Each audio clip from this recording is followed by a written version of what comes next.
What do we have here?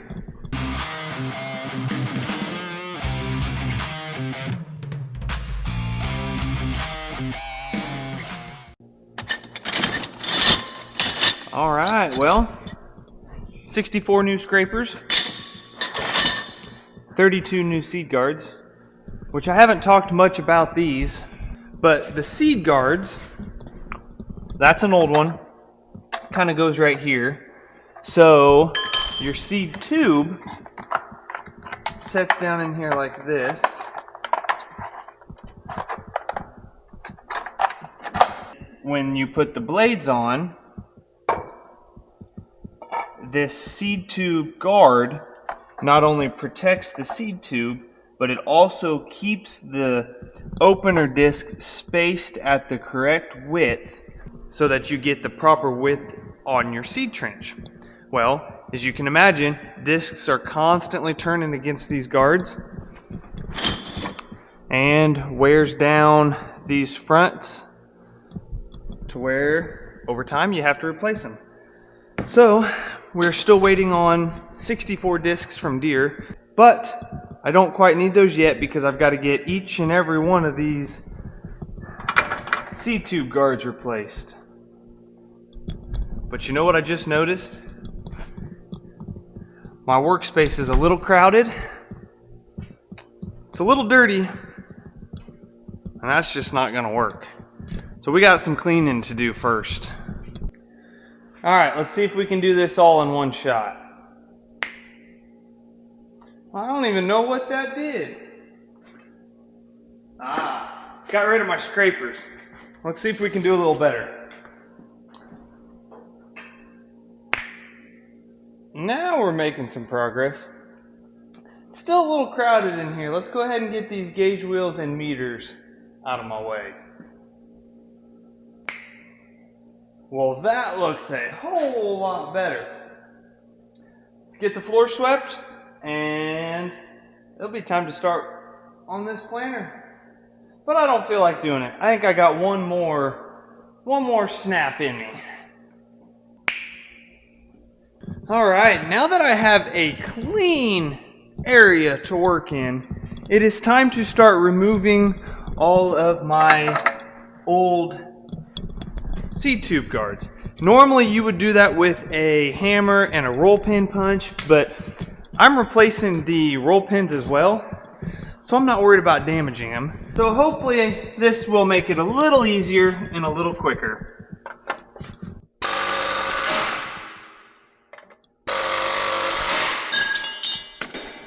I would say so, other than the fact I got to make sure not to vibrate all of my washers and nuts off. But that should make quick work removing them. I do have a new one real quick here that I'll show you comparison. So new width, and that's the used one.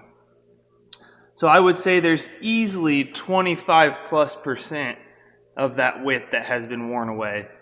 So that's 25% narrower seed trench that we're getting. And then when they start wearing into the sides here, it's not going to be long that it will start wearing away my seed tube, which I do not want. So definitely time for these to get replaced. My biggest dilemma right now is going to be these between the tires, because I'm not sure if I've got enough room to get this in. It won't be any big deal. Oh, this will be not a problem. Until I wedge it in there. Whoops. I didn't think that went through very well. Okay, that's no big deal. Just got to be a little more careful. Pay attention.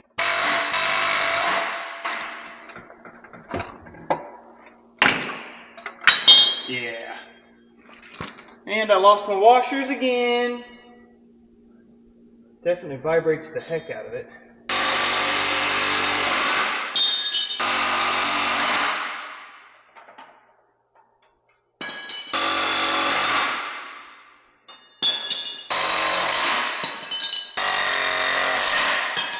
Alright, well, they're all hammered out, and unfortunately, I'm pretty sure that was the easy part.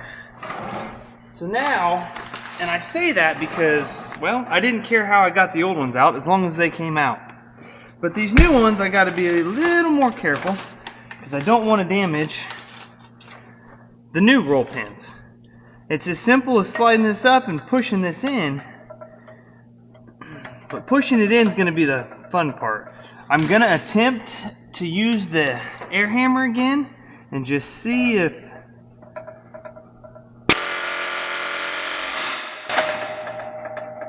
so it definitely kind of pushed out the center.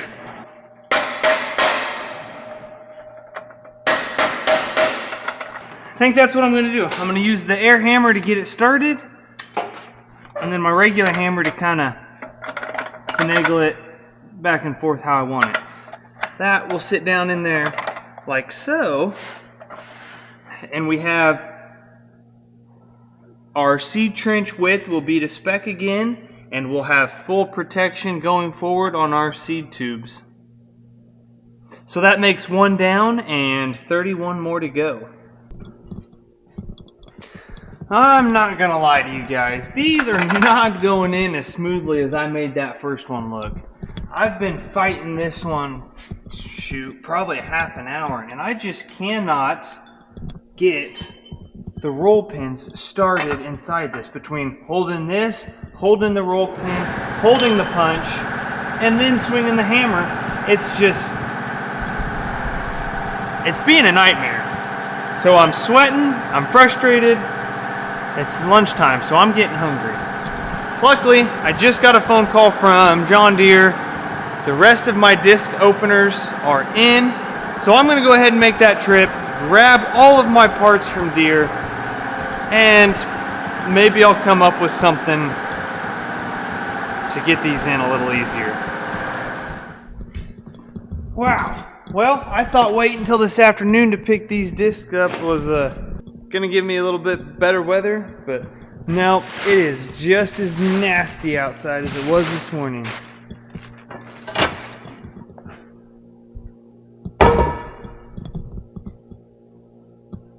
That's what they are.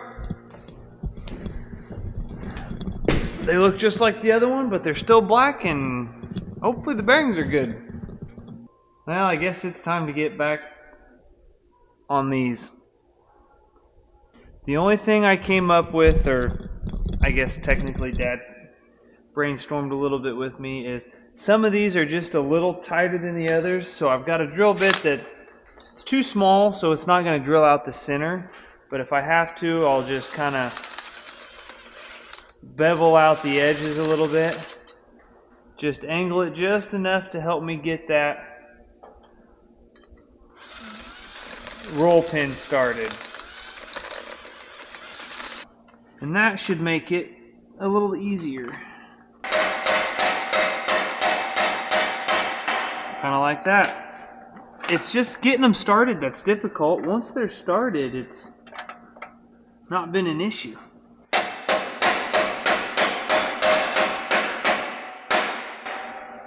And you can see how hard I was swinging, so they're definitely still tight enough. Or I hope anyway.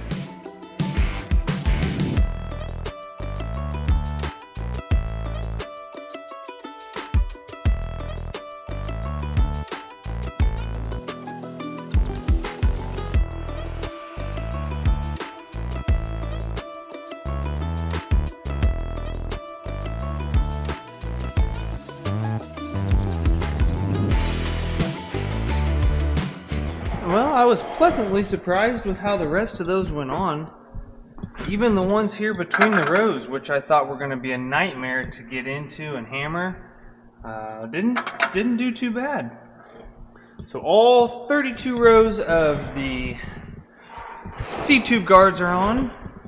Next step is to put the blades back on, but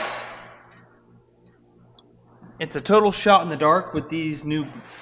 Not only are they new blades, but they're a blade that we've never used before. The shaft that the blades go on are actually angled forward just a little bit so that when you put both sides on, they touch down here in front first. The shims are what space the blade out, which in turn changes how much of your blade is touching. So for this bean planter, we are shooting for about, I don't know, 1 7/8 inches to 2 inches. So I'm gonna start with 4 shims on each blade. I'll get that tightened down, but right away you can see how once these are in the ground, this will keep the blades separated, and how they are touching up front here.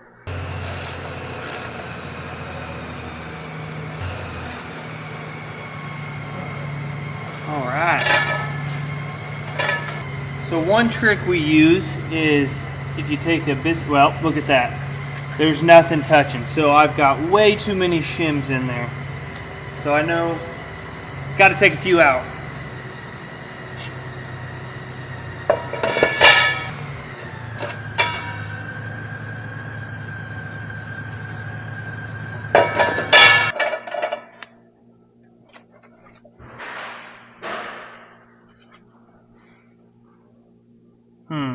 I took this down to 2 shims on each side, and I'm still very erratic on my spacing. Some is too close, some is right at that 2 inches, some is still not close enough. But do you hear this? I am already scraping on pieces up in here, which should not happen. And the fact that they're brand new blades and I've only got 2 small shims left, if I get any wear on these blades, how do I adjust them in? I don't have any shims. So our problems continue. We picked 2 more random blades and put them over here, and by the time I got down to 2 shims where my spacing was somewhat close, I couldn't even turn the blades because they were scraping on all of this. So we got to looking at the blades. Here's an old one. Let's go on the concrete where it's a little cleaner. So we've got an old one laid flat. Little movement, not much, see, solid. There's a little movement in this corner. Come over here to this one, lay it flat.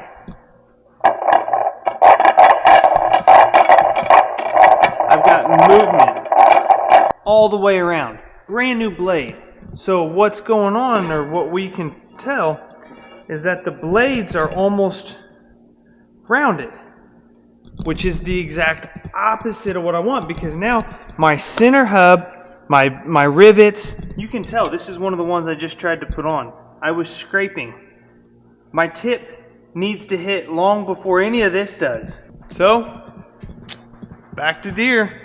So that's where we're ending the day today. More phone calls, I can already tell.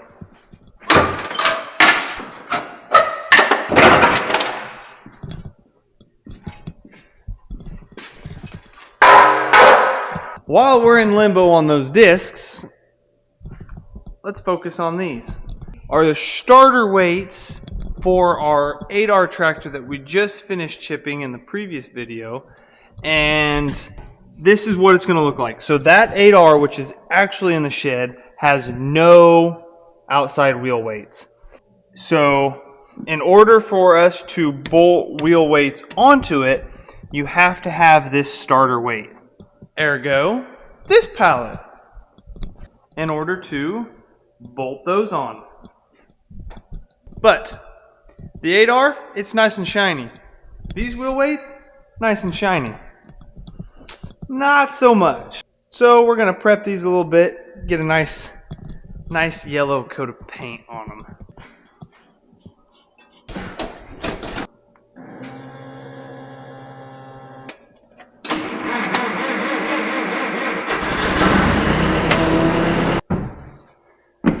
Okay, well, they're only about 160 pounds a piece, which puts that about 320.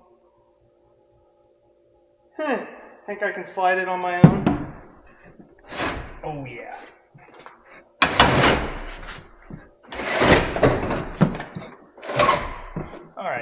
make it a little easier.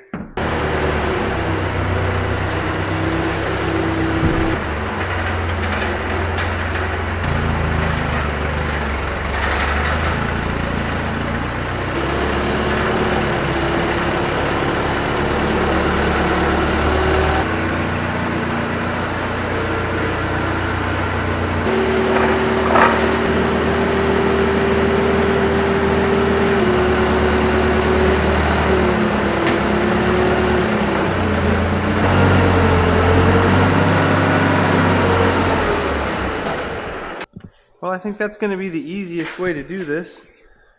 I don't care if I spray the forks and the pallet a little bit, but wipe this down with some degreaser, get it cleaned up, and lay a coat of paint on it. Make it look a little better anyway.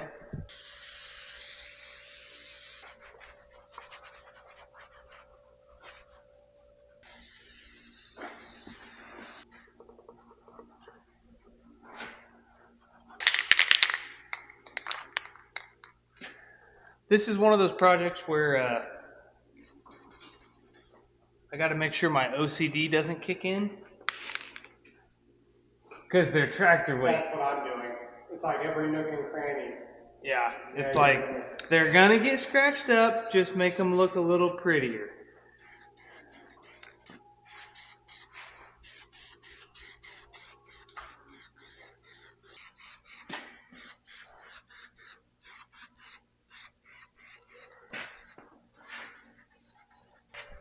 Well, we're making progress. And my OCD has definitely kicked in. Every little spot's gonna get it. But I'm gonna let that dry. And then guess what, Dustin? It's gonna get one more full coat. It's not going to go on now. We're not going to be able to bolt it together. Nope, you guys are gonna have to figure out a way to put it on without touching it. That's your job now. I'm thinking if we put big bolts on it, and then basically, you know how you can bolt to a chain link, do it that way. I don't know. That's another day's issue. All right, time for that one.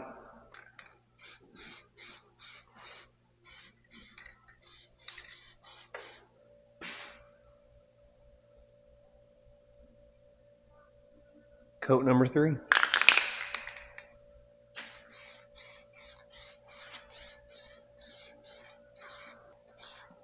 I think she looks up pretty good. What do you all think? You be the judge. Look better than before? Maybe a little bit.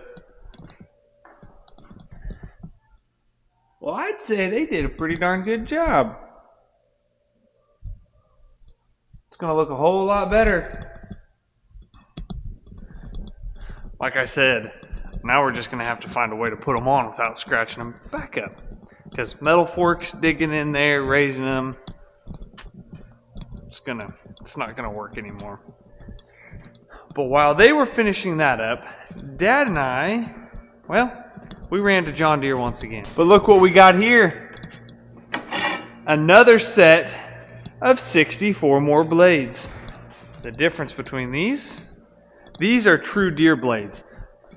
I don't remember if I mentioned this earlier. The blades we had earlier, Deere's a dealership for them, but they weren't actually Deere blades. These are actual Deere blades. And you can just tell right off the bat. I don't know if the bearings are any better this go around, but the quality of the blade is night and day difference. We'll do my test again. Look at that. Flat.